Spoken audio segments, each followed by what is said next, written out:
बात करते हैं मोक्षदा एकादशी व्रत कथा की। तो मोक्षदा एकादशी अगर आप व्रत रखा है तो आपको आज ये कथा अवश्य ही सुननी चाहिए। अगर आपने नहीं भी रखा है तो आपको कथा सुनने मात्र से आपके घर में सुख शांति और प्रेम आता है। तो दोस्तों, हर साल मार्गशीर्ष मास के शुक्ल पक्ष की एकादशी तिथि को मोक्षदा एकादशी का व्रत रखा जाता है। नारद पुराण के अनुसार भगवान विष्णु को मोक्षदा एकादशी का व्रत अति प्रिय है। ऐसे में इस दिन भगवान विष्णु की विधिवत पूजा करने के साथ साथ व्रत रखने से मोक्ष की प्राप्ति होती है। इसके साथ ही जीवन के हर एक संकट दूर होने के साथ साथ सुख समृद्धि भी आती है। तो चलिए जानते हैं मोक्षदा एकादशी की संपूर्ण व्रत कथा। एक बार की बात है, चंपा नगरी में एक प्रतापी राजा वैखानस रहते थे, जो सभी वेदों के ज्ञानी थे। उनके प्रताप और अच्छे स्वभाव के कारण उनकी जनता हमेशा उनसे प्रसन्न रहती थी। एक दिन की बात है, राजा के सपने में देखा कि उनके पिता नरक में यातनाएं ग्रहण कर रही है, झेल रही है। अपने इस सपने के बारे में उन्होंने अपनी पत्नी को बताया और कहा, मैं यहाँ सुख से हूँ और मेरे पिता को इतना कष्ट है। इस पर राजा की पत्नी बोली कि उन्हें आश्रम में जाने की सलाह दी। और राजा जब आश्रम पहुंचे तो उन्होंने कई तपस्वियों को वहां देखा। राजा ने ऋषियों से अपनी बात कही और मौजूद पर्वत मुनि को बताई। राजा ने कहा कि पिता ने मुझसे कहा है कि मैं नरक में रह रहा हूं, यहाँ सिर्फ तुम मुझे मुक्त कराओ। जब से मैंने ये वचन पिता के मुख से सुने हैं तब से मैं बहुत बेचैन हूं। मैं बहुत ही अशांत महसूस कर रहा हूँ। मुझे इस राज्य, धन, पुत्र, स्त्री, हाथी, घोड़े आदि में कुछ भी सुख प्रतीत नहीं हो रहा है। तो मैं क्या करूं ऐसे में?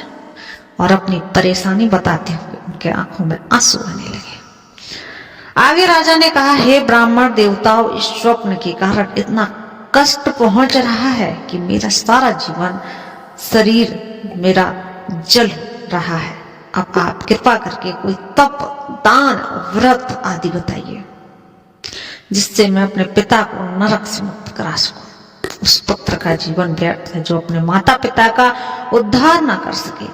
एक उत्तम पुत्र को जो अपना माता पिता तथा पूर्वजों का उद्धार करता है वह 1000 मूर्ख पुत्रों से अच्छा होता है।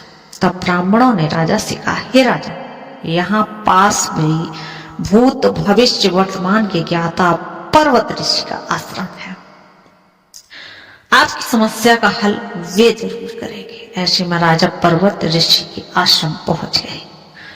राजा ने आश्रम में देखा कि अनेक शांत चित्त योगी और मुनि तपस्या कर उसी जगह पर्वत मुनि बैठे थे।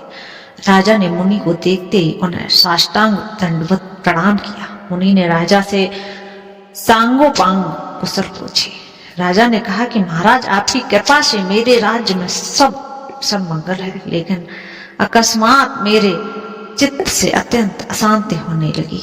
ऐसा सुनकर पर्वत मुनि ने आंखें बंद कर ली और भूत जो पीत गया उसे विचारने लगे। इसके बाद पर्वत मुनि ने सारा सच जाना और राजा को कहा कि तुम एक पुण्य आत्मा हो जो उनके पिता के लिए इतने परेशान हो, लेकिन इसकी बिल्कुल भी जरूरत नहीं है क्योंकि तुम्हारे पिता अपने कर्मों का फल भोग रहे हैं। तुम्हारे पिता ने तुम्हारी माता को बहुत यातनाएं दी है, इसी के कारण उन्हें नरक भोगना। राजा ने मुनि से इस परेशानी का हल पूछा तो मुनि ने कहा कि तुम्हें मोक्षदा एकादशी है उस व्रत का पालन करना चाहिए और इसे पिता को फल समर्पित करना चाहिए। इससे उनके सभी कष्ट दूर हो जाएंगे। राजा ने इसी विधि का पालन किया और उनके पिता सभी बुरे कर्मों से मुक्त हो गए। स्वर्ग में जाते हुए वे राजा अपने पुत्र से कहा कि हे पुत्र, तेरा कल्याण हो।